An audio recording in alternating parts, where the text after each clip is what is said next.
আসসালামু আলাইকুম হুজুর। আমার একটা কোশ্চেন, এই কোশ্চেনটা শুধু আমার একার না, আমার মতো হাজারো অগণিত মানুষের মাঝেই এই কোশ্চেন জাগে। সেটা হলো যে আল্লাহ তাআলা বলছেন দুনিয়াটা খুবই মূল্যহীন। যদি দুনিয়াটা আল্লাহর কাছে এতই মূল্যহীন হয়ে থাকে, তবে তিনি কেন এটি এত সুন্দর, আকর্ষণীয় ও নিখুঁতভাবে সাজালেন? দয়া করে এর পিছনের কারণ ব্যাখ্যা করবেন প্লিজ। নবীজি সাল্লাল্লাহু আলাইহি ইসলাম সাহাবায়ে কেরামকে একটা বকরির বাচ্চা যেটা মরে গেছে, লাশ হয়ে গেছে, কান কাটা, ওটা দেখিয়ে বললেন যে এই বকরির বাচ্চার লাশের মূল্য তোমাদের কাছে কেমন? সাহাবায়ে কেরাম বললেন যে এটার আবার কেন মূল্য হবে? একদিকে এটা বাচ্চা, আরেকদিকে মরা, আরেকদিকে কান কাটা, এটার কোনো মূল্যই তো আমাদের কাছে নাই। নবী সাল্লাল্লাহু আলাইহি ওয়াসাল্লাম বললেন, গোটা দুনিয়ার মূল্য আল্লাহর কাছে এই পরিমাণও নয়। একদিকে এটা এতই তুচ্ছ, আল্লাহর কাছে এটা এতই মূল্যহীন, অপরদিকে আমাদের অন্তরে এটার প্রতি এতই আকর্ষণ। সুতরাং প্রশ্ন দাঁড়ায়, আকর্ষণকে ব্যালেন্স করে এবং মূল্যহীন বস্তুটাকে, যেটা আমাদের প্রয়োজন, কেবলমাত্র প্রয়োজনের ভিতরে সীমাবদ্ধ রাখার পদ্ধতিটা কি? আকর্ষণটাকে ব্যালেন্স করে মূল্যহীন অথচ আমাদের প্রয়োজন, এই মূল্যহীন তুচ্ছ অথচ আমাদের প্রয়োজন, এই প্রয়োজনীয় বস্তুটাকে তুচ্ছ মনে করেই এটাকে আমাদের জীবনে আমরা কিভাবে নিতে পারি? আসলে প্রথমে বুঝতে হবে যে এই দুনিয়ার প্রতি লোভ, আকর্ষণটা যদি লোভের পর্যায়ে চলে যায়, তাহলে ওই লোকটার মানুষ থাকে না, সে সম্পূর্ণ অমানুষ হয়ে যায়। নবীজি সাল্লাল্লাহু আলাইহি ওয়াসাল্লামের চাইতে চমৎকার দৃষ্টান্ত আর কেউ দিতে পারবে না কেমন অমানুষ হয়। নবীজি সাল্লাল্লাহু আলাইহি ওয়াসাল্লাম বলেছেন যে এই দুনিয়ার দাম আল্লাহর কাছে যদি একটা মাছির ডানা পরিমাণও থাকতো, তাহলে আল্লাহ তাআলা কোনো বেঈমান কাফিরকে এক ঠোক পানীয় পান করাতেন না। নবী সাল্লাল্লাহু আলাইহি ওয়াসাল্লাম বলেন, মা যিবানে জাইআন উরসিলা ফি গানামিন বিআফসাদা লাহা মিন হিরসিল মালি আলাল মারই ওয়া শারফি লিদীনিহি।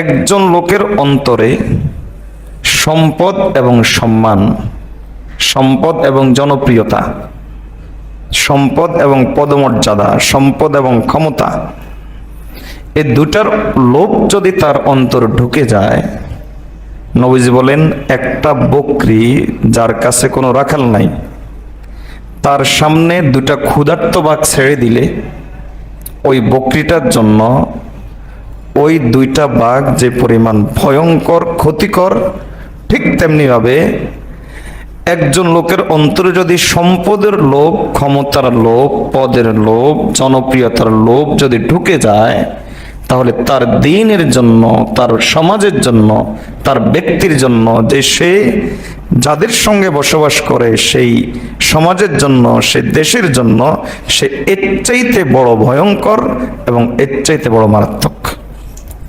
বলেন তো, এর চাইতে চমৎকার দৃষ্টান্ত আর কি হইতে পারে? জ্বলন্ত প্রমাণ আমরা আমাদের চোখে অহরহ দেখতে পাই। চুরি, ডাকাতি, দুর্নীতি, সন্ত্রাসী, কোটি কোটি টাকা পাচার হয়ে যাওয়া, কোটি কোটি ডলার পাচার হয়ে যাওয়া, আবার চোরের মায়ের বড় গলার মতো তারাই বড় প্রেমিক সেজে যাওয়া, দেশপ্রেমিক সেজে যাওয়া। বলেন তো, এর চাইতে ডাকাতি কাজ, জঘন্য কাজ এবং জনগণের জন্য এর চাইতে বড় শত্রু, সাধারণ মানুষের জন্য এর চাইতে বড় ডেঞ্জার আর কেউ হইতে পারে? নবী সাল্লাল্লাহু আলাইহি ওয়াসাল্লাম এটাই বলেছেন। দুটা ক্ষুধার্ত বাঘকে একটা বকরির সামনে ছেড়ে দিলে ওই বকরির জন্য যে পরিমাণ আশঙ্কাজনক, একজন দুনিয়াদার মানে কি? অবৈধ উপায়ে যে দুনিয়া কামায়। অবৈধ উপায় মানে কি? সন্ত্রাসী করে, চুরি করে, ডাকাতি করে, দুর্নীতি করে, ঘুষ খেয়ে, সুদ খেয়ে যে দুনিয়া কামায়, যে দুনিয়া ছাড়া কিছু বুঝে না, তার আলামত কি? তার কাছে দুইটা থাকবে, সম্পদের লোভ থাকবে, পদের লোভ থাকবে, ক্ষমতার লোভ থাকবে। এই যে জিনিসটা যার কাছে থাকবে, এই ব্যক্তি সমাজের জন্য এর চাইতে বড় শত্রু। আল্লাহ আমাদেরকে এসব শত্রুকে বুঝার চেনার তৌফিক দান করুন। দোষ কিন্তু শত্রুর না, কারণ তার অন্তরে দুনিয়ার লোভ আছে, সে লোভী, তার স্বভাব সে প্রকাশ করবেই, তার চরিত্র সে প্রকাশ করবেই। দোষ হলো আমাদের, আমরা সুযোগ দেই তাদের চরিত্র প্রকাশ করার, আমরা সুযোগ দেই চোর চুরি করার, আমরা সুযোগ দেই ডাকাত ডাকাতি করার, সন্ত্রাসী সন্ত্রাসী করার, আমরা সুযোগ দেই। এজন্য দোষ মূলত কার? কারণ আমরাও যে দুনিয়া লোভী, আমরাও যে দুনিয়া লোভী।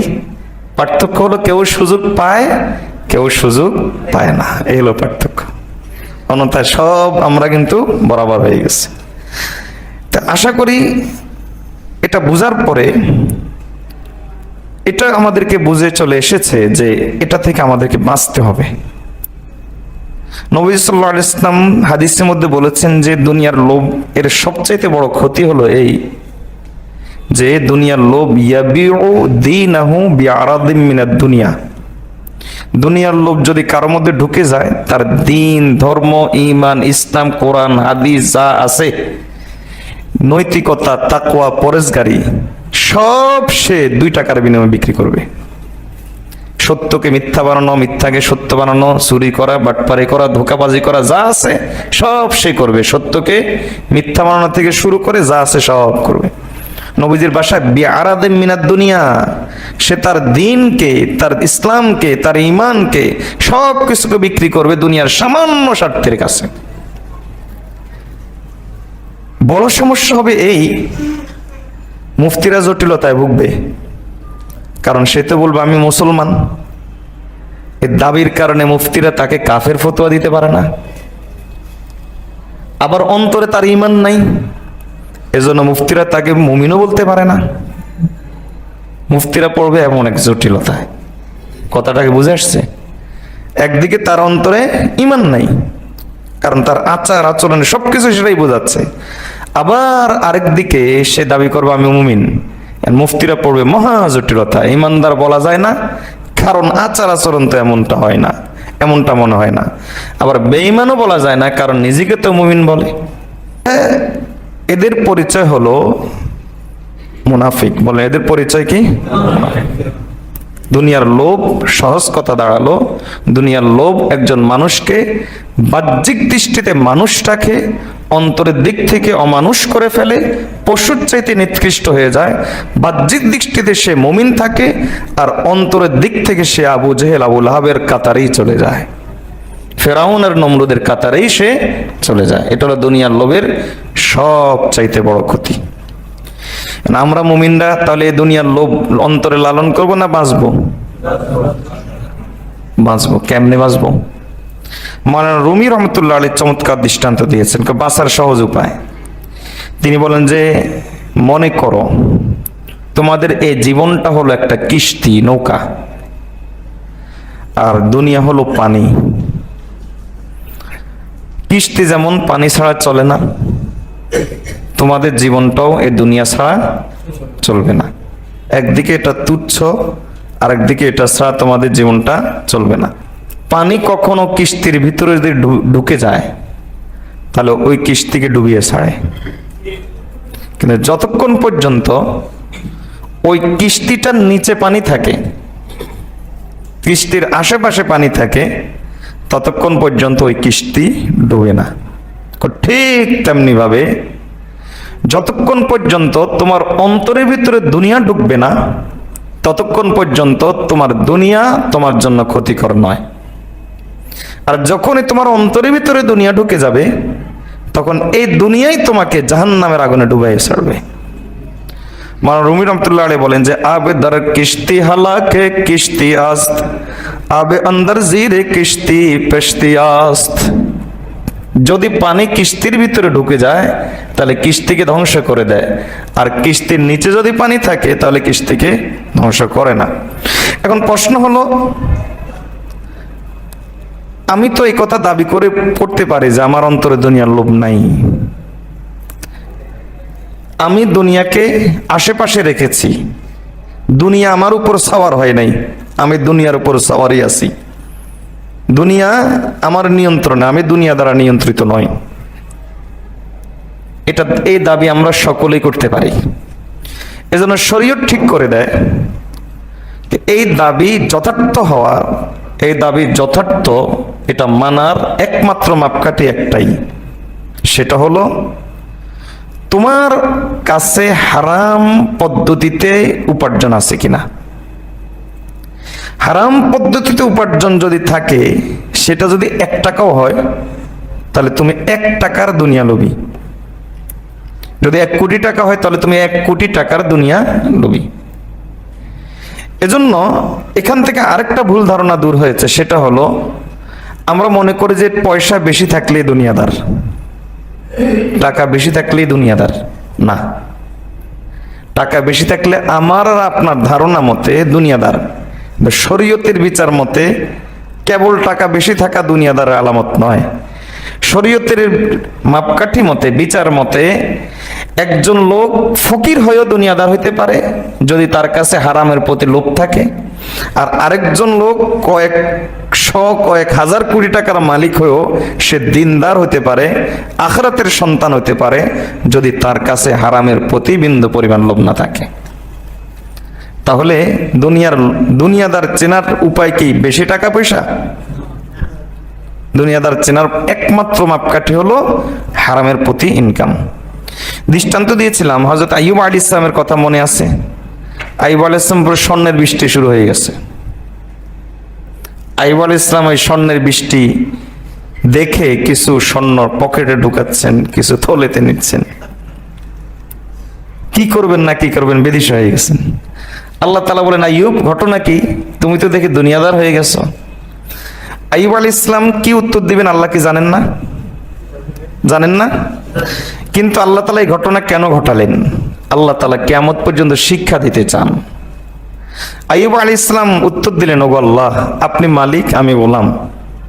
মালিক দিচ্ছে, গোলাম কেন নেবে না? মালিক দেওয়ার পরে যদি গোলাম না নেয়, তাহলে এটা তো গোলামের গোলামিগিরি হয় না, বেটাগিরি হয়। আমার দরকার নেই, আল্লাহ দিতে চাচ্ছেন, আমার দরকার নেই। তো মালিক দেওয়ার পরে গোলাম যদি নেয়, তাহলে এটাই গোলামি। হালাল পদ্ধতিতে আপনার কাছে যদি কোটি টাকা আসতে থাকে, তাহলে এটা গ্রহণ করাটাই গোলামি। আমার আপনার কি সাহস আছে আমি এই কথা বলার, যেটা আমার জরুরত হিসাবে আল্লাহ সৃষ্টি করেছেন, হোক না সেটা তুচ্ছ, হোক না সেটা কোনো দাম নাই, কিন্তু আল্লাহ আমাদেরকে এটা প্রয়োজনীয় বস্তু হিসাবে সৃষ্টি করেছেন। কাজে আমার আর আপনার এই সাহস নাই, এত বড় স্পর্ধা থাকতে পারে না যে আল্লাহ দিচ্ছেন আমার প্রয়োজনীয় বস্তুটা, আর আমি বললাম যে আমার দরকার নাই। এজন্য দুনিয়া ত্যাগের অর্থ এই নয় যে হালাল ত্যাগ করা। দুনিয়া ত্যাগের অর্থ হলো কি? হারাম ত্যাগ করা। মূল মাপকাঠি একটাই, সেটা হলো হারাম ত্যাগ করা। এক আল্লাহর বান্দা আমার কাছে যাকাতের হিসাব নেওয়ার জন্য আসছে বহুত আগে। তো সম্পত্তির বিবরণ শোনার পরে বুঝলাম যে সব হারাম। তা আমাকে বললো যে এবার হিসাব করে দেন যাকাত কত আসছে। আমি বললাম যে আপনার তো 1 টাকাও যাকাত নাই। এখন লোকটা তো হাক্কা বাক্কা হয়ে গেছে, বলে কি হুজুর যাকাত নাই, আমি তো এই টাকার মালিক। আবার বললো আমাকে, আমি তো সবই বুঝেছি, আপনার তো কোনো যাকাতেই নাই। কেন যাকাত নাই? বললাম যে আপনার পুরা সম্পদ দিয়ে দিতে হবে, যাকাত কি দিবেন? কারণ পুরাটাই কিসের? হারামের, তাহলে পুরাটাই দিতে হবে, যাকাত কি দিবেন আপনি? আপনার তওবা হলো পুরাটা দিয়ে দেওয়া। তো কিছু লোক আমরা এরকম আছি, যদিও আমরা ওই লোকটা চিনি না বিধায় আমরা হেসেছি, অসুবিধা নাই, গীবত হয় নাই, কিন্তু বাস্তবতা হলো ওই চরিত্রটাই আমাদের কাছে হুবহু আছে, ওই চরিত্রটাই আমরা লালন করি, এটাই হলো বাস্তবতা। তো এজন্য দ্বিতীয় মাপকাঠি হলো হালাল উপায়ে আসার পরে যদি হারাম উপায়ে আসে, তাহলে তো হারাম স্বভাবের নিয়ত ছাড়া সৎকা করে যদি দিতে পারি, তাহলে বোঝা গেল যে আমি দুনিয়াদারি থেকে তওবা করছি। আর হালাল উপায়ে যদি আসার পরে আমি দুনিয়াদার কিনা এটা চেনার বোঝার দ্বিতীয় মাপকাঠি হলো যা আমি আল্লাহর ডিমান্ড যতটুকু খরচ করার সম্পূর্ণ আল্লাহর জন্য, আল্লাহর সে ডিমান্ডটাকে আমি পূরণ করছি কিনা। আল্লাহ সম্পদ দিয়েছেন, বলেন কে দিয়েছেন? নাকি আমার বাহু বলে? আমার চাইতে বহু শিক্ষিত, বহু শক্তিশালী, অনেক পলিসি জানে, অনেক চালাক, কিন্তু আমার মতো না, আছে না এরকম? কিন্তু আল্লাহ আমাকে দিয়েছেন, তাহলে এর অর্থ হলো আল্লাহ আমাকে পরীক্ষা করতে চান। কাজে আমি পরীক্ষায় পাশ করব। কিভাবে? আল্লাহ আমাকে বলেছেন যে তুমি মাত্র 2.5% খরচ করো। কাজে হুজুর ব্যবহৃত স্বর্ণের জাকাত আছে কিনা এই ধরনের ফালতু ফতুয়া নিয়ে ঘুরবো না, বুঝলেন নাই? ব্যবহৃত স্বর্ণের জাকাত আছে কিনা এই ধরনের ফালতু ফতুয়া নিয়ে ঘুরবেন? আল্লাহ বলছেন মাত্র 2.5% দাও। জাকাতকে ফামাইছেন, খুব ভালো কথা, কিন্তু জাকাতকে ফাঁকি দেওয়ার জন্য করলেন কি? যেদিন হিসাব করবেন এর আগের দিন নাবালেক ছেলেকে ডেকে বলছেন, যা তোরে 5 লাখ টাকার মালিক বানিয়ে দিলাম। বউকে বললেন, যা তোরে 10 লাখ টাকার মালিক দিয়ে বানিয়ে দিলাম। এরপর ভাইকে বললেন, এই এদিকে 20 লাখ টাকার মালিক দিয়ে বানিয়ে দিলাম, আগামীকালকে আমার অ্যাকাউন্টে ঢুকাই দিবি। মুফতি সাহেবের কাছে এসে বললেন, হুজুর আমার কাছে কোনো টাকা পয়সা নাই, জাকাত আসবে কিনা? মুফতি সাহেব তো বলেন যে না, জাকাত আসবে না। ফাঁকি তো দিয়েছেন মাখলুককে, বলেন আল্লাহকে কি ফাঁকি দিতে পারবেন? আপনার চিন্তা চেতনা যদি এরকম হয়, ফতোয়া জানার উদ্দেশ্য যদি আপনার এটা হয় জাকাতকে ফাঁকি দেওয়া, তাহলে আপনি এই কথা নিষ্ঠতার সাথে জেনে রাখেন যে আপনিও দুনিয়া লোভী। এই দুনিয়া আপনাকে ধ্বংস করে ছাড়বে। আপনার অস্তিত্ব যে পরিমাণ সত্য, এর চাইতে বেশি সত্য হলো এই দুনিয়া আপনাকে জাহান্নামে নিয়ে ছাড়বে। আর যদি ফতোয়া জানার উদ্দেশ্য হয় যে জাকাত ফাঁকি দেওয়া নয় বরং জাকাত দেওয়া, এটা যদি উদ্দেশ্য হয় তাহলে আপনি দুনিয়া লোভী নয়। আলহামদুলিল্লাহ, আপনি আখিরাতের সন্তান। আল্লাহ আমাদেরকে দুনিয়ার লোভ থেকে বেঁচে থাকার তৌফিক দান করুন। হালাল উপায়ে পয়সা আসার পরে দুনিয়া লোভী কিনা এটা বোঝার 2 নম্বর উপায় হলো যে খরচের খাত আমার হালাল না হারাম। খরচের খাত, ব্যয়ের খাত। অনেকে এমন আছেন যে ইনকাম তো হালাল ভাবে করেন, খুব কষ্ট করে হালাল ভাবে ইনকাম করেন, কিন্তু ব্যয়টা করে কোন পথে? হারাম পথে। এরকম আছে। কোন একটা অনুষ্ঠান হলে ছেলের খতনা অথবা মেয়ের দাঁত উঠছে, এখন আরো কত নামে বেনামাজে অনুষ্ঠান আছে, হ্যাঁ, ও মুখে ভাত, আরো কত কিছু আছে। তো এই জাতীয় অনুষ্ঠানের জন্য খরচ করলেন লাখ লাখ টাকা। অথবা ছেলে মেয়ের বিয়ে দেওয়ার সময় বড় কমিউনিটি সেন্টার ভাড়া করেছেন, বা সেখানে গান বাদ্যের আয়োজনও আছে, ভিডিও টিডিও আছে। আর আপনি তো দিনদার, এই জন্য বলেন পোলাপাইন করে, এই যুগের পোলাপাইন করুক না, এই যুগের পোলাপাইন করুক না। দিন কি এতই সস্তা হয়ে গেল? জান্নাত শুধু আপনার দরকার, পোলাপাইনের দরকার নাই। আপনার চিন্তা হলো কি, আমি মরার পরে সন্তানদের কি হবে? আরে এই চিন্তা গলত চিন্তা, বস্তুবাদী চিন্তা।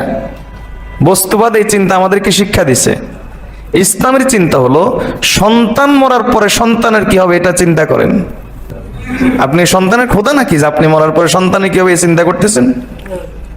আপনি সন্তানের খোদা না, বরং আপনার চিন্তা হবে, ইসলামিক চিন্তা হলো আমার সন্তান মরার পরে তার কি হবে, আমি মরার পরে আমার কি হবে, আমার সন্তান মরার পরে আমার সন্তানের কি হবে, সে কি জান্নাতে যাবে না জাহান্নামে যাবে, আমি তাকে কেমন করে গড়ে তুলছি, এটা হবে আসল চিন্তা। একজন লোক যদি তার চিন্তা চেতনাটা এরকম হয়, দুনিয়াটা হলো সন্তানদের জন্য, আমি মরার পরে সন্তানদের কি হবে এজন্য দুনিয়া, তাহলে মনে রাখবেন আল্লাহর একটা অভ্যাস আছে কি জানেন? যার জন্য আপনি আল্লাহর নাফরমান হবেন, আল্লাহ তাকে আপনার নাফরমান বানিয়ে দিবেন। এটা আল্লাহর অভ্যাস। এজন্য হারাম ইনকাম যারা করে তাদের সন্তানেরা বাবা মায়ের আনুগত্য স্বীকার করতে চায় না। এখন হুজুরের কাছে আসে ফুয়ের জন্য, হুজুরের কাছে আসে তাবিজের জন্য। আর তাবিজ যদি এমন নোয়াখালী থেকে যদি বাড়িও খাওয়াই দেয়, তাবিজ যদি বাড়িও খাওয়াই দেয়, আর হুজুর যদি ফু দিতে দিতে দিতে দিতে তারা পুরো ফ্রিজ করে দেয়, কাজ হবে না। কারণ আপনার গোড়ায় গলত। মূল হলো হারাম আর শান্তি। খুব ভালো করে বুঝেন, হারাম আর শান্তি কখনো একসাথ হতে পারে না। হারাম আর শান্তি কখনো একসাথে হতে, এটা লিখিত নেন। আল্লাহর কালামকে সামনে রেখে মসজিদে বসে বলছি, হারাম শান্তি এক ছাদের নিচে বসবাস করতে পারে না। যদি আমার কথা মিথ্যা হয়, কাল কিয়ামতের ময়দান আমার কলার ধরবেন। আর যদি আমার কথা আপনি বিশ্বাস না হয়, 500 টাকার স্ট্যাম্পে লিখিত নেন, আর আপনি 10 বছর 20 বছর অপেক্ষা করেন। ইনশাল্লাহ আমার কথা এক সরিষা দানা পরিমাণ আমার কথা বেশ কম পাবেন না। হারাম আর শান্তি কখনো এক ছাদের নিচে বসবাস করতে পারে না। আল্লাহ আমাদেরকে সমস্ত হারাম থেকে বেঁচে থাকার তৌফিক দান করুন। এখন বলতে পারেন, আপনার কথা যদি বিশ্বাস করবে কেমন? আচ্ছা, আমার কথা বিশ্বাস না করলে আল্লাহর কথা করবেন তো, নাকি তাও বিশ্বাস করবেন না? আল্লাহ তাআলা কি বলেন জানেন? আল্লাহ বলেন, ইউরিদুল্লাহু লিয়ুআযিবাহুম বিহা ফিল হায়াতিদ দুনিয়া ওয়া তাযহাকা আনফুসুহুম ওয়া হুম কাফিরুন। আল্লাহ তোমাকে হারাম দিচ্ছেন। কেন দিচ্ছেন জানো? আল্লাহ চান যে তোমাকে এটা দিয়ে দুনিয়ার জীবনে শাস্তি দিতে। এজন্য পয়সা আসবে কিন্তু শান্তি আসবে না, শান্তির উপকরণের অভাব হবে না, কিন্তু শান্তি খুঁজে পাবে না। আল্লাহ বলেন যে আল্লাহ চান যে এটা দিয়ে তোমাকে দুনিয়ার জীবনে এক শাস্তি দিতে, আর শেষ যেটা তোমার ফয়সালা সেটা হলো ওয়াতাজহাকা আনফুসুহুম ওয়া হুম কাফিরুন। একটা সময়ে দুনিয়ার লোভ তোমার অন্তরে ঢুকতে ঢুকতে ঢুকতে ঢুকতে লেবাস হয়তো তোমার দিনদারি হবে, কিন্তু তোমার অন্তরে সম্পূর্ণ কুফরি থাকবে, কাফির হয়ে তুমি মারা যাইবা। আল্লাহ আমাদেরকে বেঁচে থাকার তৌফিক দান করুন। সমস্ত দুনিয়াদারি থেকে আমাদের বেঁচে থাকার তৌফিক দান করুন। এবার বলেন তো, এটা যখন এত কঠিন বিষয় হয়ে গেল, অনেক কঠিন বিষয় হয়ে গেল না? এবং একজন মুমিন হিসাবে আমাদেরকে এটা থেকে বেঁচে থাকতেই হবে। বেঁচে যদি থাকতে যাই, নবী সাল্লাল্লাহু আলাইহি ওয়াসাল্লাম একটা অপরিহার্য পরিস্থিতির কথা বলেছেন। যদি আমি দুনিয়ার লোভ থেকে বাঁচতে চাই, দুনিয়াদারি থেকে যদি আমি বাঁচতে চাই, তা নবী সাল্লাল্লাহু আলাইহি ওয়াসাল্লাম একটা অপরিহার্য পরিস্থিতির কথা বলেছেন। সেটা হলো, নবী সাল্লাল্লাহু আলাইহি ওয়াসাল্লাম বলেন যে, ওয়ামান আহাব্বা আখিরাতাহু আযাররা বিদুনিয়াহু। দুনিয়ার লোভ থেকে বাঁচতে গেলে তোমার আখিরাত সুন্দর হয়ে যাবে, তুমি জান্নাতের মালিক হয়ে যাবে, আল্লাহর সন্তুষ্টির মালিক হয়ে যাবে, কিন্তু দুনিয়ার কিছু ক্ষতি হবে। কে বলেছেন? রাসূল সাল্লাল্লাহু আলাইহি ওয়াসাল্লাম। কে বলেছেন? কারণ হারাম উপায়ে আপনার সামনে 1 লাখ টাকা নাচবে, আর হালাল উপায়ে মাত্র হয়তো 1000 টাকা।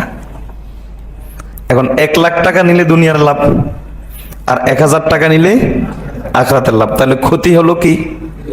নবী সাল্লাল্লাহু আলাইহি ওয়াসাল্লাম বলেন যে, যদি তুমি দুনিয়ার লোভ থেকে বাঁচতে চাও, আখিরাতকে যদি তুমি প্রাধান্য দাও, আল্লাহর সন্তুষ্টিকে যদি প্রাধান্য দাও, যদি তুমি এমনটি করতে চাও, তাহলে শুনো, দুনিয়ার কিছু ক্ষতি তোমার হবে। নবী সাল্লাল্লাহু আলাইহি ওয়াসাল্লাম এটা যখন বলেছেন, তাহলে আর এই অভিযোগ করা যাবে না, হুজুর হালাল উপায়ে চলে দেখি কষ্ট হয়। এই অভিযোগ করা যাবে? আর নবীজি বলেন, এই কষ্টটা হলো ঢাকনা। ওয়া হুজিবাতিল জান্নাতু বিল মাকারিহ। এই কষ্ট নামক ঢাকনাটাকেই তুমি জয় করো, এটার পিছনেই, এই পর্দাটার পিছনেই আল্লাহ জান্নাত লুকায়িত রেখেছেন। মা লা আইনুন রাআত ওয়ালা উযুনুন সামিআত ওয়ালা খাতারা আলা কলবি বাশার। এমন জান্নাত, যে জান্নাত কোনো চোখ দেখে নাই, কোনো কান শুনে নাই, কোনো অন্তর কল্পনা করতে পারে নাই, এমন জান্নাত আল্লাহ রেখেছেন। লিবনাতুম মিন যাহাবিন ওয়া লাবিনাতুম মিন ফিদ্দাতিন, যেটার একটা ইট হবে স্বর্ণের, একটা ইট হবে রূপার, এবং ওয়া মিলাতুহা আল মিসকু, যেটার প্লাস্টার হবে মিশকা আম্বর, ওয়া তুরবাতুহা আজ-জাফরান, আর যেটার ফ্লোর হবে জাফরান দিয়ে। আল্লাহ তাআলা এমন জগৎ, এমন সম্পদ। আর নারী চাও, কেমন নারী আল্লাহ তোমার জন্য তৈরি করেছেন? হুরুম মাকসুরাতুম ফিল খিয়াম। এমন নারী আল্লাহ তোমাদের জন্য তৈরি করেছেন, একবার তাকালে এমন ক্রাশ খাইবে তুমি, কয়েক হাজার বছর যে তোমার চলে যাবে তোমার খবরই থাকবে না, এমন ক্রাশ তুমি খাইবা। বলেন তাহলে কোনটা নিব আমরা? দুনিয়ার কিছু কষ্ট সহ্য করে ওইটাই আমরা নিব। এইভাবেই আল্লাহ মুমিনকে দুনিয়া দেন, আখিরাতও দেন, তবে দুনিয়া দেন তার প্রয়োজন অনুপাতে, আল্লাহ যতটুকু ইচ্ছা। নবী সাল্লাল্লাহু আলাইহি ওয়াসাল্লাম বলেন যে দেখো, একজন লোক দুনিয়া কামায় হালাল পদ্ধতিতে, আরেকজন লোক দুনিয়া কামায় হারাম পদ্ধতিতে। নবী সাল্লাল্লাহু আলাইহি ওয়াসাল্লাম বলেন যে হারাম পদ্ধতিতে কামায় সে তার তকদিরে যতটুকু আছে তার চাইতে বেশি কামাইতে পারে না, আর যে হালাল পদ্ধতিতে কামায় সে তার তকদিরে যতটুকু আছে তার চাইতে বেশি কামাতে পারে না। সুতরাং যে লোকটা হারাম পদ্ধতিতে ধরেন 10 কোটি টাকার মালিক, এই হাদিস এবং এই জাতীয় আরো বহু হাদিস থেকে বোঝা যায় সে যদি পদ্ধতিটা হালাল গ্রহণ করত তাহলে আলটিমেটলি আল্লাহ তাকে 10 কোটি টাকার মালিকই বানাতেন। নবী সাল্লাল্লাহু আলাইহি ওয়াসাল্লাম বলেন হালাল আর হারাম গ্রহণ করো তোমরা, হালাল আর হারাম গ্রহণ করো তোমরা, অন্যথায় আল্লাহ তাআলা তকদিরে যা আছে সেটাই তোমাদেরকে দেন, কমানো না বাড়ানো না। এক সাহাবী এসে বলেন ইয়া রাসূলুল্লাহ সাল্লাল্লাহু আলাইহি ওয়াসাল্লাম, তিনি আগে মিউজিক করতেন, বলেন ইয়া রাসূলুল্লাহ সাল্লাল্লাহু আলাইহি ওয়াসাল্লাম গান ছেড়ে দিছি, মিউজিক ছেড়ে দিছি, এখন আর তো বাঁচি না, অভাবে পড়ে গেছি, ইনকাম টিনকাম বন্ধ, ছেলে মেয়ে মারা যাচ্ছে, আপনি আমার জন্য একটু অনুমতি দেন, 2-1টা বাজাবো ড্রাম টম ইত্যাদি, তো আমাকে একটু অনুমতি দিয়ে দেন আর আমি একটু টাকা পয়সা কামাবো। নবী সাল্লাল্লাহু আলাইহি ওয়াসাল্লাম, ওই সাহাবীর নাম ছিল আকরা ইবনে হাবিস রাদিয়াল্লাহু তাআলা আনহু। নবী সাল্লাল্লাহু আলাইহি ওয়াসাল্লাম বলেন, আকরা, আল্লাহ তাআলা তোমার তকদিরে যা রেখেছে তাই তোমাকে দিবেন, যদি তোমার তকদিরে অভাব থাকে তুমি মিউজিক করলে অভাবই থাকবে, হালাল আর হারাম পদ্ধতি অবলম্বন করো তুমি, অন্যথায় আল্লাহ তোমার তকদিরে যেটা আছে সেটাই তিনি তোমাকে দিবেন। সুতরাং যারা হারাম পদ্ধতি অবলম্বন করে খুব বেশি করে ফেলেছেন, লাভ করে ফেলেছেন, মনে করেন ফাও কথা, মনে রাখবেন গণনায় বেড়ে যাওয়ার নাম বেড়ে যাওয়া না। টাকা পয়সা তো হলো প্রয়োজনের জন্য, আরামায়েশের জন্য, শান্তির জন্য। আপনি হালাল পদ্ধতিতে যদি চলেন গণনায় হয়তো বাড়বে না, আপনার হয়তো 10,000 টাকা ইনকাম হবে, কিন্তু আল্লাহ তাআলা 1 লক্ষ টাকার প্রয়োজন পূরণ করে দিবেন। হয়তো আপনার 1 লক্ষ টাকা ইনকাম হবে, কিন্তু আল্লাহ 10 লক্ষ টাকার প্রয়োজন পূরণ করে দিবেন। হ্যাঁ, একটু কষ্ট হবে, আর নবী সাল্লাল্লাহু আলাইহি ওয়াসাল্লাম বলেই দিয়েছেন এটা অনিবার্য পরিস্থিতি। এই পরিস্থিতি এটা তোমার জন্য পরীক্ষা, তুমি আখিরাতকে প্রাধান্য দিলে একটু কষ্ট তোমার হবে, তবে এই কষ্টটার ভিতরেই, এই পর্দাটার আড়ালেই আল্লাহ তোমার জন্য আল্লাহর সন্তুষ্টি আর জান্নাত লুকায়িত রেখেছে। আল্লাহ আমাদেরকে দুনিয়ার লোভ থেকে বেঁচে থাকার তৌফিক দান করুন। নবী সাল্লাল্লাহু আলাইহি ওয়াসাল্লাম বলেন যে মনে রেখো, হুব্বুদ দুনিয়া রাসু কুল্লি খাতিআহ, যত অনাচার অন্যায় আছে সব অনাচার অন্যায়ের মূল হলো দুনিয়ার লোভ। চোর চুরি করে, ডাকাত ডাকাতি করে, সন্ত্রাসী সন্ত্রাসী করে, জালিম জুলুম করে, দর্শক দর্শন করে, যত ধরনের অপরাধ আছে সব ধরনের অপরাধের পিছনে মূল হলো দুনিয়ার লোভ। এখন এই দুনিয়ার লোভ যেহেতু সব ধরনের অপরাধের মূল, নবী সাল্লাল্লাহু আলাইহি ওয়াসাল্লাম বলেন যে অপরদিকে এই লোভটা আল্লাহ তোমার অন্তরের ভিতরে দিয়ে রেখেছেন। নবী সাল্লাল্লাহু আলাইহি ওয়াসাল্লাম বলেন যে এজন্য তুমি আল্লাহর কাছে একটা দোয়া করো। কি দোয়া করবা? আল্লাহুম্মা কফিনি বিহালালিকা আন হারামিকা ওয়া আগনিনি বিফাদলিকা আম্মান সিওয়াক। যদি এই দোয়াটা আমরা না পারি তাহলে বাংলায় বলবো, ওগো আল্লাহ আপনি এই পরিমাণ হালাল দেন যাতে হারামের দরকার না হয়, এই পরিমাণ হালাল দেন যাতে হারামের দরকার না হয়। আল্লাহর কাছে দোয়া করতে পারবো না ইনশাআল্লাহ? এবং আপনি আমাদেরকে হারাম থেকে সম্পূর্ণ অমুখাপেক্ষী করে দেন, যে এই হারামের আমার দরকার নাই, এমন ভাবে আপনি হারাম থেকে আমাকে অমুখাপেক্ষী করে দেন। হাফিজ ইবনুল কাইয়িম রাহমাতুল্লাহ লেখেন, আমাদের প্রোগ্রাম কিন্তু 3:30, যারা আগে চলে যেতে চান না বলে চলে যান, অসুবিধা নাই, বাকি ঘড়ির দিকে তাকিয়ে ডিস্টার্ব করিয়েন না, আপনি নিজে নিজে চলে যান, অসুবিধা নাই, ঘড়ির দিকে তাকালে আমার ডিস্টার্ব হয়। আপনি গেলে কি আমরা বাধা দিব নাকি? আমাদের এই প্রোগ্রামটা রমজানের শেষ 10 দিনের 3:30 পর্যন্ত, এটা আজকের জন্য না, প্রতিদিনই এই প্রোগ্রাম জোরের পরে 3:30 পর্যন্ত। কি যেন বলতে চাইছিলাম, হাফিজ ইবনুল কাইয়িম রাহমাতুল্লাহ আলাইহি, হাফিজ ইবনুল কাইয়িম রাহমাতুল্লাহ আলাইহি বলেন যে দুনিয়াতে যতগুলো গুনাহ হয়, যত গুনাহ, এবং তিনি বলেন যে সেটা চাই একেবারে সগীরা গুনাহ থেকে শুরু করে কুফরি পর্যন্ত। এবার মাঝখানে যা আছে, সুদ, ঘুষ, জিনা, ব্যভিচার যা আছে, এই সব গুনার উপাদান হলো 3টা। কয়টা? 3টা। যেমন ধরেন এই মোবাইলটা, এটা তৈরি করা হয়েছে প্লাস্টিক, লোহা আর ইত্যাদি ইত্যাদি। তাহলে উপাদান হলো এগুলো, প্লাস্টিক, লোহা, এগুলোই তো উপাদান। তো এই সবগুলো গুনার উপাদান হলো 3টা, অর্থাৎ এই 3টা দিয়ে একটা গুনাহ তৈরি হয়। এটাকে আমরা বলতে পারি গুনার কাঁচামাল, গুনার কাঁচামাল। এই 3টা দিয়ে একটা গুনাহ তৈরি হয়। এখন এই 3টা কি? এই 3টা হলো, এটা কার? এই 3টা হলো, 1 নম্বরেই তিনি বলেন যে 1 নম্বরটার নাম হলো লোভ। বলেন 1 নম্বরটার নাম লোভ। 2 নম্বর হলো হিংসা। 3 নম্বর হলো অহংকার। কাজে যে ব্যক্তি এই 3টা জিনিসের চিকিৎসা নিয়ে নিতে পারবে, তার জিন্দগিতে আর গুনাহ হবে না। আলহামদুলিল্লাহ বলি। এখন কেউ যদি বলে যে হুজুর এই 3টা আমার কাছে নাই, তাহলে এটাও জেনে নেন তার কাছে 3টা সবচেয়ে বেশি আছে। যে বলে নাই তার কাছে সবচাইতে বেশি আছে। তাহলে 1 নম্বর কি বলেন? লোভ। 2 নম্বর হিংসা। 3 নম্বর অহংকার। এই 3টা হলো একটা গুনার মূল উপাদান।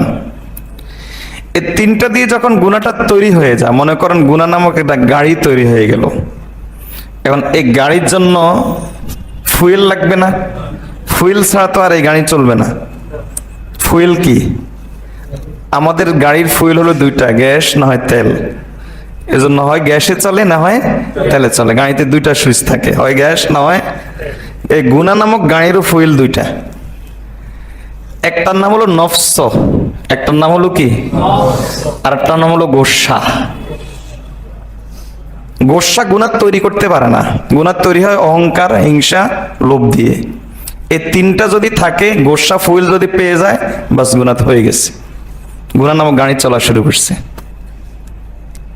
একটা ফুয়েলের নাম কি বলেন? গোসা। আর আরেকটার নাম হলো নফস। মানে আমার ভিতরে যেটা আছে, এই আরেকটার নাম হলো নফস। এই 2টা হলো ফুয়েল। বলেন তো, গাড়ি তৈরি হয়ে গেল, ফুয়েলও হলো, ড্রাইভার লাগবে না? ড্রাইভার ছাড়া কি চলে? ড্রাইভার কে করেন? ইবলিস হলো ড্রাইভার। এবার বলেন, কোন ব্যক্তি যদি গোসার চিকিৎসা করে ফেলে, নফসের চিকিৎসা করে ফেলে, অহংকারের চিকিৎসা করে ফেলে, লোভের চিকিৎসা করে ফেলে, হিংসার চিকিৎসা করে ফেলে, ইবলিসের কোন কর্তৃত্ব, নেতৃত্ব, বেটাগিরি তার উপর চলবে? আল্লাহ এটাই কোরআন মাজিদে বলেছেন, আমার কিছু এরকম বান্দা থাকবে, লাইসা লাকা আলাইহিম সুলতান, যাদের উপর তোমার বিন্দু পরিমাণ কর্তৃত্ব চলবে না। এমন কিছু বান্দা আমার থাকবে যাদের উপর তোমার বিন্দু পরিমাণ কর্তৃত্ব। সে যখন খুব অহংকার করে বলেছিল, আমি আসবো ডান থেকে, বাম থেকে, পিছন থেকে, সামনে থেকে, সব দিক থেকে আমি আসবো, আল্লাহ বলেছেন খুব ভালো কথা, তাহলে তুমিও শুনে রাখো, আমি এমন কিছু বান্দা সৃষ্টি করে রেখেছি যাদের উপর তোমার 1 বিন্দু পরিমাণ কর্তৃত্ব চলবে না। এজন্য আমরা আল্লাহর কাছে দোয়া করি, আল্লাহ আমাদেরকে তাদের অন্তর্ভুক্ত করে দিন। তো তাদের যদি অন্তর্ভুক্ত হতে চাই, তাহলে লোভের চিকিৎসা লাগবে, অহংকারেরও চিকিৎসা লাগবে, হিংসারও চিকিৎসা লাগবে, গোসারও চিকিৎসা লাগবে, নফসেরও চিকিৎসা লাগবে। ইবলিসের চিকিৎসার দরকার নাই। ইবলিসের চিকিৎসার দরকার নাই, কারণ এগুলার চিকিৎসা করে ফেললে ইবলিস বেচারা বেকার হয়ে যাবে। এজন্য তার আর কোনো কাজ নেই। এজন্য ইবলিস গুনাহ করাইতে পারে না। ইবলিস কখনো কোনো মানুষকে দিয়ে গুনাহ করাইতে পারে না। হ্যাঁ, সে গুনাহ চালাইতে পারে, কিন্তু গুনাহ করাতে পারে না। গুনাহ করি আমরা। তা আল্লাহ ইবলিস কেন তৈরি করলেন? আল্লাহ জানেন আমরা গুনাহ করব, অপরদিকে আল্লাহ আমাদেরকে মহব্বত করেন, আর মহব্বত না করলে তার হাবিবকে কেন আমাকে দিলেন, তার হাবিবকে কেন আমাদেরকে দিলেন? তাহলে বোঝা গেল তিনি আমাদেরকে মহব্বত করেন। আরেকদিকে আমার যদি গুনাহ থাকে, এখন কিয়ামতের দিন তা আমি আমার গুনার কারণে জাহান্নামী হয়ে যাব। আল্লাহ বলেন যে না, কিছু আমি বাহানা তৈরি করে রাখি, বান্দা তুই ইস্তেগফার কর, তওবা কর, চেষ্টা কর যে গুনাহ করব না, আর মাঝে মাঝে চোখের পানি দে। কিয়ামতের দিন আমি বলবো তুই গুনাহ করস নাই, ইবলিস এদিকে আয়, তুই গুনাহ করাইছ, এজন্য তোর গুনাহ নিয়ে আমি ইবলিসের কাঁধে দিয়ে কমু, যা তুই জাহান্নামে যা, আর আমার এই বান্দা জান্নাতে যাবে। তাহলে ইবলিস আমাদেরকে দিয়ে গুনাহ করাইতে পারে না। গুনাহ করে কি? আমরা গুনাহ করি। এজন্য এই 5টা জিনিসের চিকিৎসার দরকার হয়। শাইখুল ইসলাম মুফতি তাকি উসমানী দামাত বারাকাতুম লেখেন, 2টা ফুয়েল তো গুনাহ নামক গাড়িটা চলার কয়টা ফুয়েল? 2টা। একটার নাম আর একটার নাম গোসা। এই নফস এবং গোসা, এই 2টা ফুয়েলের মধ্যে শক্তিশালী কোনটা? গোসা। এটা আমাদের ভুল ধারণা। আমরা মনে করি যে বেশি শক্তিশালী হলো নফস। না, নফস দ্বারা যে গুনাহগুলো হয়, এই গুনাহগুলোর অধিকাংশই আল্লাহর হকের সাথে সম্পৃক্ত, আর মাফ নিয়ে নেওয়া সহজ। যেমন কুদৃষ্টি দিছেন নফসের কারণে, একটা আল্লাহ মাফ করো, আল্লাহর কাছে পানা চাই, বেবিচার হয়েছে, কিসের কারণে? নফসের কারণে। তো নফস দ্বারা যে গুনাহগুলো হয়, এই গুনাহগুলোর কিছু আছে বান্দার হকের সাথে, তবে অধিকাংশই কার সাথে সম্পর্ক? আল্লাহর হকের সাথে। আর গোসার কারণে যে গুনাহগুলো হয়, এগুলোর অধিকাংশ হলো বান্দার হকের সাথে। আর আল্লাহর হক এটা নষ্ট করা, এটা জুলুম, বড় জুলুম অবশ্যই। কিন্তু বড় জুলুম করি তো কার কাছে? কার সাথে? আল্লাহর সঙ্গে। তিনি আবার বড় দয়ালুও। বড় জুলুম করি আল্লাহর সাথে, আবার তিনি বড়। এজন্য গুনাহ যত বড় হোক, রহমতের সাগরে ফেলতে পারলে আর অসুবিধা নেই। জটিলতা কম, মাফ নেওয়ার জটিলতা কম, কারণ ওখানে এত মন্ত্রী আমলার ঝামেলা নাই, ডাইরেক্ট কানেকশন। বুঝেন নাই? ওখানে আমলাতন্ত্রে কোনো জটিলতা নাই, বরং কি ডাইরেক্ট কানেকশন। আপনি বলবেন যে আগে ওগো আল্লাহ, গুনাহ করছি, চোখের পানি দিচ্ছি, গোপনে গুনাহ করছি, গোপনে মাফ করে দেন। আল্লাহ বলেন যা দিলাম, অসুবিধা নাই। কি পরিমাণ গুনাহ বান্দা? আকাশ পর্যন্ত পৌঁছে গেছে। ওয়ালাউ বালাগাত আনানাস সামাই, যদি আকাশ পর্যন্ত পৌঁছে যায়, আনান মানে আকাশের মেঘ, যদি তোমার গুনাহ আকাশের মেঘ পর্যন্ত পৌঁছে যায়, সুম্মাস্তাগফারতানি, এরপর আমাকে বলছো সরি, মাফ চাই, গাফারতু লাক, আমি মাফ করে দিব। সমুদ্র ফেনা পরিমাণ আমি মাফ করে দিব, বালিকণা পরিমাণ আমি মাফ করে দিব। কারণ এই সম্পর্ক বান্দার সাথে আল্লাহর, ঝামেলা কম, জটিলতা কম। কিন্তু গোসার কারণে যে গুনাহগুলো, এগুলো ব্যাপক জটিলতা আছে। কেমন জটিলতা? কিয়ামতের দিন আল্লাহ বলবেন যে তোমার তো বহু নেক আমল, কিন্তু ঘটনা কি? তুমি তো দেখে অমুকের উপর জুলুম করছো, দেখে অমুকের গীবত করছো, দেখে অমুককে অপবাদ দিছো, কাদ হাতাকা হাযা, কাদ যালামা আলা হাযা, ওয়াকাদ কাযাবা আলা হাযা। তুমি তো অমুকের উপর জুলুম করছো, অমুকের সঙ্গে, অমুকের ব্যাপারে তুমি মিথ্যা কথা বলছো। ব্যাপারটা কি? পাওনাদাররা চলে আসবে, মিছিল করবে, ও আল্লাহ এর কাছে পাই। কি পাও? সে আমার উপর জুলুম করছে। কি পাও ভাই? এই আমার উপর। ফেরেশতারা জিজ্ঞেস করবে, কি কি কি পাও তুমি? এ আমার গীবত করছে। তুমি কি পাও? এ আমার অপবাদ, আমাকে অপবাদ দিচ্ছে। আল্লাহ তখন ফয়সালা করে দিবেন, থামো তোমরা। সব পাওনাদারকে আল্লাহ থামিয়ে দিবেন। দেখবেন যে ওই লোকের তো মাশাআল্লাহ আমলের কমতি নেই, যে লোকে এই কাজগুলো করছে তার আমলের কমতি নেই, তিহামা পাহাড় পরিমাণ আমল। এবার বুঝেন, এই কি ছোটখাটো বুজুর্গ? বুঝেন নাই মনে হয়, এই লোকটা কি ছোটখাটো বুজুর্গ? নবীজি বলেন তিহামা পাহাড় পরিমাণ আমল। এবার না জানি এর কত তাহাজ্জুদ আছে, না জানি এর কত দিনই কাজ আছে, না জানি এর কত আমল আছে, না জানি এর কত নফল আছে, না জানি এর কত হাজার হাজার রাকাত নফল আছে। নবীজি বলেন তেহামা পাহাড় পরিমাণ আমল। আল্লাহ বলবেন যে ঘটনা কি, এত আমল করে এই কাজগুলো করলে কেন, এখন পরিশোধ করো। বলেন তো ওখানে কি ডলার চলবে, টাকা চলবে, না কি চলবে? ওখানে কারেন্সি কি? ওখানের কারেন্সি হলো নেক আমল। বান্দা এই লোক বলল আল্লাহ দিব কোত্থেকে, বলে কারেন্সি দাও, এই জগতে যে কারেন্সি ওইটা। তো এবার এই লোক নেক আমল দেওয়া শুরু করবে, দিতে দিতে দিতে পাওনাদারকে দিতে দিতে দিতে তার সমস্ত নেক আমল শেষ হয়ে যাবে। সব নেক আমল শেষ হয়ে যাওয়ার পরে এবার আল্লাহ বলবেন যে আর আছে, পাওনাদার আরো আছে। বলবো গো আল্লাহ আমরা আছি তো, আমরা এখনো পাই নাই, তো এর তো নেক আমল শেষ, এখন কি করা? ঠিক আছে, তোমাদের গুনাহগুলো এর কাঁধে দিয়ে দাও, তোমাদের গুনার বোঝা কমায় দাও। এবার এই লোক এদের গুনাহ নিজের কাঁধে নিতে বাধ্য হবে, অপরদিকে নিজে নেক আমল শূন্য হয়ে যাবে, অথচ গিয়েছিল তেহামা পরিমাণ নেক আমল নিয়ে। নবীজি বলেন তোমাদের কি ধারণা সবচাইতে নিঃস্ব অসহায় কে? মাল মুফলিস। সাহাবায়ে কেরাম বললেন আমাদের ধারণা তো হলো আল মুফলিসু মাল্লা দিনার লাহু ওয়ালা দিরহাম লাহু, সবচাইতে নিঃস্ব হলো ওই ব্যক্তি যার টাকা নাই, পয়সা নাই, সে হলো সবচাইতে নিঃস্ব। নবীজি বলেন না না না, এই সবচাইতে নিঃস্ব নয়, বরং সবচাইতে নিঃস্ব হলো এই ব্যক্তি যে তেহামা পাহাড় পরিমাণ নেক আমল নিয়ে আল্লাহর কাছে উপস্থিত তো হবে, কিন্তু নিজের আমল নামায় কোনো নেক আমল রাখতে পারবে না, উপরন্তু অন্যদের গুনাহ তার কাঁধে চলে আসবে। এর চাইতে নিঃস্ব অসহায় আর কেউ নাই। সবগুলো বলেন তো কোন হকের সাথে জড়িত? বান্দার হক। কোন হকের সাথে? এবার বলেন বান্দার হক কিসের কারণে বেশি নষ্ট হয়? গোসার কারণে। বলেন কিসের কারণে?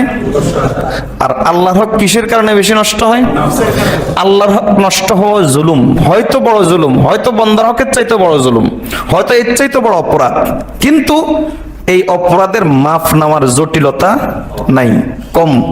কিন্তু বান্দার হক হয়তো এর চাইতে ছোট্ট অপরাধ, হয়তো একটা সুতা চুরি করছেন, হয়তো একটু এভাবে ভেংসি দিছেন, হয়তো একটু উপহাস করছেন, হয়তো এতটুকু কাজ করছেন, এর চাইতে বেশি কিছু না, সামান্য, অতি সামান্য।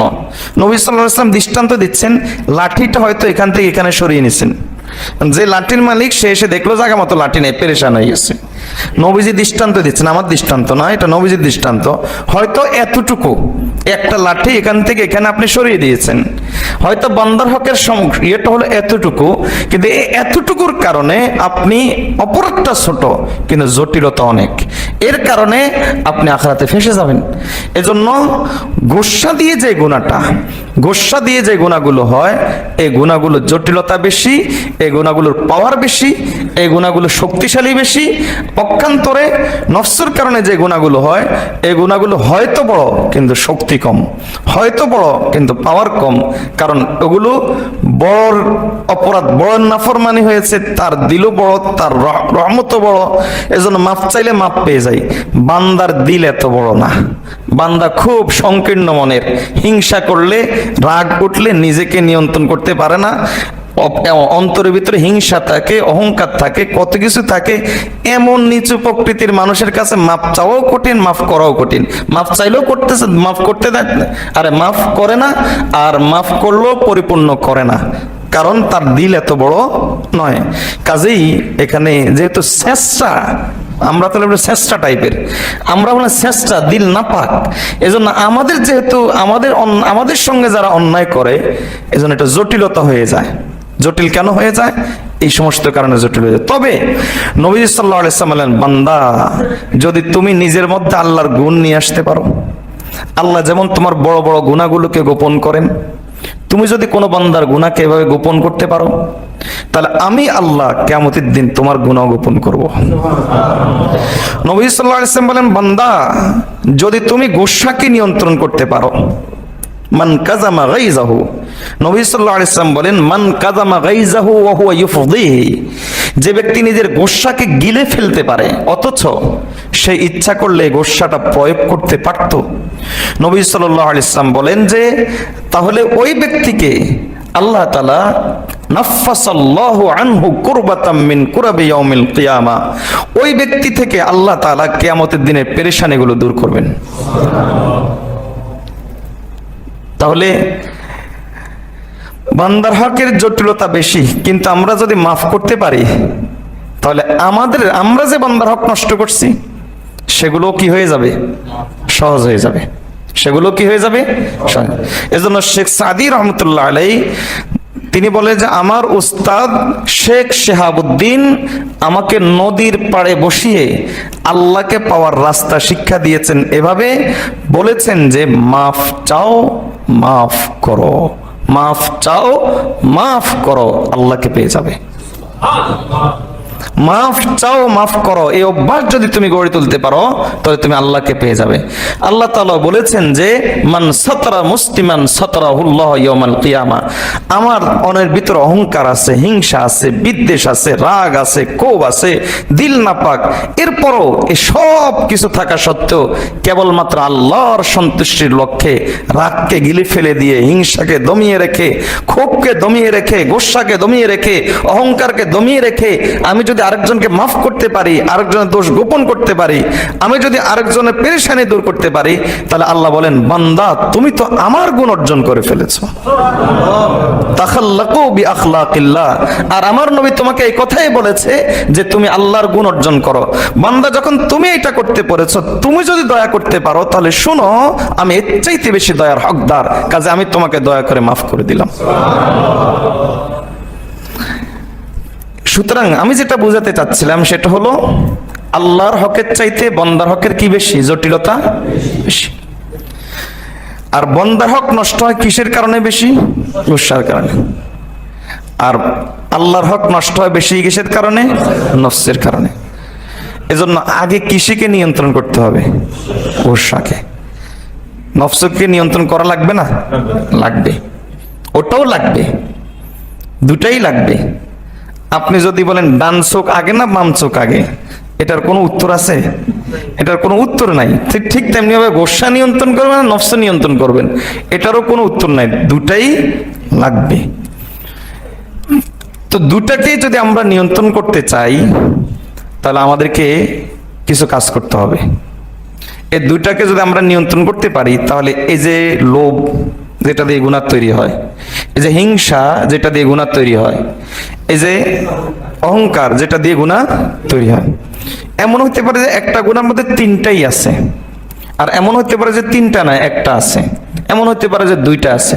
যেমন একজনকে একজন অপবাদ দিচ্ছে, এই গুনাহটা তৈরি হয়েছে কি দিয়ে? হয় হিংসা দিয়ে, হিংসা করেছে দেখেই তো অপবাদ দিয়েছে। একজন গীবত করেছে, তাহলে এই গুনাহটা তৈরি হয়েছে কি দিয়ে? হয়তো অহংকার দিয়ে অথবা হিংসা দিয়ে, যে সে মনে করেছে যে আমি তার চাইতে বেশি বুঝি জানি বা আমার বেশি আছে, এই সেই অহংকার দিয়ে তৈরি হয় অথবা হিংসা দিয়ে তৈরি হয়েছে। তার অর্থাৎ একটা হয় একটা দিয়ে তৈরি হবেই, হয় হিংসা অথবা অহংকার অথবা লোভ। এই পর নারীর প্রতি কুদৃষ্টিটা দিয়েছে, এখানে কি হিংসা আছে? না। এখানে কি অহংকার আছে? না। তাহলে কি দিয়ে তৈরি হলো? লোভ। এই গুণাটা তৈরি হয়েছে লোভ দিয়ে। তো একটা না একটা থাকবেই, হয় হিংসা থাকবে, না হয় লোভ থাকবে, না হয় অহংকার থাকবে। এই তিনটা জিনিস আপনি যেই গুনাহ তৈরি করে, গুনাহটা আপনার মনে ইচ্ছা আসলো, তৈরি হয়ে গেল, গুনাহটা ফ্যাক্টরিতে তৈরি হয়ে গেছে, এখন ফ্যাক্টরি থেকে এটা বের হয় না এখনো, কি বলে চেক আউট নি বলে, আচ্ছা যাক বের হয় না এটা, এখন এটা ফ্যাক্টরির ভিতরে এখন রয়ে গেছে। বলেন তো সে যতই ফ্যাক্টরির ভিতরে থাকুক কোনো কাজ হবে? নবী সাল্লাল্লাহু আলাইহি ওয়াসাল্লাম এটাই বলেছেন, ওয়ামান হাম্মা সাইয়্যাতান, যে ব্যক্তি কোনো গুনার ইচ্ছা করেছে, ওয়ালাম ইয়ামাল বিহা, কিন্তু সে ওই গুনাহটা করেনি, তাহলে ফালাহু হাসানাতুন, গুনাহটা তৈরি তো তার অন্তরে হয়ে গেছে, লোভ আছে, হিংসা আছে বিদায়, অহংকার আছে বিদায়, গুনাহটা তার অন্তরে তৈরি হয়ে গেছে, এজন্য সে প্ল্যান প্রোগ্রাম করেছে, ইচ্ছা করেছে, কিন্তু গোসাকে নফসকে নিয়ন্ত্রণ করে এই গুনাহটাকে সে ভিতর থেকে বাইর হতে দেয় নাই। নবী সাল্লাল্লাহু আলাইহি ওয়াসাল্লাম বলেন এজন্য আল্লাহ তাআলা তাকে একটা নেক আমলের সওয়াব দিয়ে দিবেন। গুনাহ নিয়ত করছে কিন্তু গুনাহ করে নাই, চিন্তা করেছে সিনেমা দেখবে কিন্তু দেখে নাই, চিন্তা করেছে এই গুনাহটা করবে কিন্তু করে নাই, তাহলে গুনাহ কিন্তু তৈরি হয়ে গেছে, ফ্যাক্টরিতে তৈরি হয়ে গেছে। কেন তৈরি হয়েছে? কিসের কারণে? অহংকারের কারণে, লোভের কারণে, হিংসার কারণে ফ্যাক্টরিতে এটা তৈরি হয়ে গেছে। কিন্তু আমি এটাকে বাইরে আনি নাই। কিসেকে নিয়ন্ত্রণ করার কারণে? নফসকে আর গোস্বাকে নিয়ন্ত্রণ করার কারণে এটা বাইরে আসে না। যেহেতু বাইরে আসে নাই, ইবলিস এই গাড়িটা নিয়ে ঘোরারও সুযোগ পায় নাই। কাজে ইবলিসও নিরাশ হয়ে গেছে। গোস্বা আর নফস তাকে আমি নিয়ন্ত্রণ করে ফেলেছি, গুনাহটার বাইরে আসে নাই। আল্লাহ বলেন যে এটার নাম হলো মুজাহাদা। এটার নাম মুজাহাদা। নিজেকে কন্ট্রোল তুমি করেছো। এই যে তুমি যে কন্ট্রোলটা করেছো, আমি এজন্যই তোমাকে দুনিয়াতে সৃষ্টি করেছি। তোমাকে দুনিয়াতে সৃষ্টি করার রহস্য এটাই। লোভ, হিংসা, অহংকার এগুলো তোমার থেকে পরিপূর্ণ যাবে না। কেউ যদি বলে আমার থেকে পরিপূর্ণ গেছে, তাহলে তার চাইতে বড় মিথ্যাবাদী আর কেউ হইতে পারে না। হাকিমুল উম্মত বলেন, কেউ যদি বলে আমার গুনার চিন্তা আসে না, তিনি বলেন হয় সে মিথ্যুক না হয় ইবলিস। মিথ্যুক হয় সে ইবলিস না হয় ফেরেশতা। ইবলিস মানে কি? ইবলিস মানে সে মিথ্যা কথা বলছে। আর ফেরেশতা মানে কি? ফেরেশতা মানে হলো তার অন্তরে গুনাহ চিন্তাই আসে না। কেউ যদি বলে আমার লোভ নাই, কেউ যদি বলে আমার হিংসা নাই, কেউ যদি বলে আমার অহংকার নাই, তাহলে হয় সে ইবলিস না হয় ফেরেশতা। ইবলিস মানে তার কথা সত্য নয়, ফেরেশতা মানে তার অন্তরে এগুলো আসেই না। তাহলে এগুলো প্রত্যেকের অন্তরে আছে, এগুলোকে মিটাইতে পারবেন না। কেন? কারণ এগুলোই তো পরীক্ষা আপনার জন্য। আপনি এগুলোকে মিটাইলে তো আপনার পরীক্ষার খাতা শেষ, দুনিয়া থেকে আপনি চলে গেলেন। এগুলো আপনি যতদিন আপনার নাকের আগায় নিঃশ্বাস থাকবে, ততদিন পর্যন্ত আপনি এগুলোকে সম্পূর্ণরূপে মিটাতে পারবেন না। তবে এগুলোর চিকিৎসা করে করে আপনি এগুলোকে দমিয়ে রাখতে পারবেন। এইগুলোর চিকিৎসার নামই হলো নফসের চিকিৎসা করা, এগুলোর চিকিৎসার নামই হলো গোস্বার চিকিৎসা করা। এগুলোর চিকিৎসা করে করে করে করে করে আপনি দমিয়ে রাখতে পারবেন। এরপরও মাঝে মাঝে সে মাথা ছাড়া দিয়ে উঠবে, আপনি আবার দমিয়ে নেবেন। মাঝে মাঝে আবার মাথা ছাড়া দিয়ে উঠবে, আবার দমিয়ে নেবেন। আল্লাহ বলেন এভাবে যে ব্যক্তি ওয়া আম্মা মান খাফা মাকাম রাব্বিহি ওয়া নাহান নাফসা আনিল হাওয়া, আল্লাহকে ভয় করে নিজের অন্তরকে এভাবে পরিশুদ্ধ করার কাজে একেবারে মরণ পর্যন্ত থাকবে। মনে রাখবেন, অন্তর পরিশুদ্ধ করার কাজ কোন পর্যন্ত থাকতে হয়? একবারে মরণ পর্যন্ত যে ব্যক্তি থাকবে, আল্লাহ বলেন সে ব্যক্তি, যে ব্যক্তি তার নফসকে নিয়ন্ত্রণ করবে আনিল হাওয়া, মন চাহি জিন্দেগি থেকে, তাহলে শুনে রাখো ফাইন্নাল জান্নাতা হিয়াল মাওয়া, তার জন্য রয়েছে জান্নাত, যেটা আমি তার জন্য ঠিকানা বানিয়ে রেখেছি। এতক্ষণে কথা কি বুঝলেন? গোস্বা আর নফস এই দুটাকে নিয়ন্ত্রণ করতে হয়, এই দুটাকে ঘষা মাজা দিতে হয়, এই দুটাকে শুদ্ধ করতে হয়। লোভ, হিংসা আর অহংকার এগুলো মূল ফ্যাক্ট না, এগুলো মূল বিষয় না, এগুলো মূল বিষয় না। কারণ এগুলো যেহেতু আপনি দুনিয়াতে এগুলো থাকবে, যেহেতু আপনি পরীক্ষার জায়গাতে এগুলো আপনার অন্তর থেকে আপনি সম্পূর্ণ ফেলে দিতে পারবেন না, বের করে দিতে পারবেন না। বের করে দিলে তো আপনি দুনিয়ার পরীক্ষা জায়গা থাকলো না। হ্যাঁ, আপনি এই দুটাকে নিয়ন্ত্রণ করলে ওগুলো কমে আসবে, ওগুলোর ভলিউম কমে যাবে, ওগুলোর শক্তি কমে যাবে। একজন যার কাছে গোস্বা আছে এবং নফসও আছে, তার মনের ভিতরে যে পরিমাণ হিংসা থাকে, যার কাছে গোস্বা আর নফস নাই, তার মনের ভিতরে ওই পরিমাণ থাকবে না। কিন্তু থাকবে না তা নয়, থাকবে। যার কাছে গোস্বা আছে, নফস মোটা তাজা, তার কাছে যে পরিমাণ অহংকার, আর যে এগুলোকে পরিশুদ্ধ করেছে, তার কাছে অহংকার থাকবে না তা নয়, থাকবে, তার কাছেও থাকবে, কিন্তু কম। কারণ নিয়ন্ত্রণ করে গেছে, দাবিয়ে রেখেছে। পক্ষান্তরে যার কাছে এগুলো আছে, সে এই নিয়ন্ত্রণ করে নাই, দাবিয়ে রাখে নাই, এজন্য তার কাছে অহংকার বেশি থাকবে, হিংসা বেশি থাকবে, লোভ থাকবে, বেশি থাকবে। তাহলে ব্যবধান হবে কম বেশিতে, কিন্তু সম্পূর্ণরূপে মেটানো কখনো যাবে না। হ্যাঁ, আল্লাহ তাআলা আমাদেরকে দিয়েছেন যে নফসের চিকিৎসা করো, আল্লাহ আমাদেরকে দিয়েছেন গোস্বার চিকিৎসা করো। এটা করলেই আপনি দুনিয়ার লোভ থেকে বেঁচে থাকতে পারবেন ইনশাআল্লাহ। আল্লাহ আমাদেরকে যে কথাগুলো বলেছি এর উপর আমল করার তৌফিক দান করুন। ওয়া আখিরু দাওয়ানা আনিল হামদুলিল্লাহি রাব্বিল আলামিন।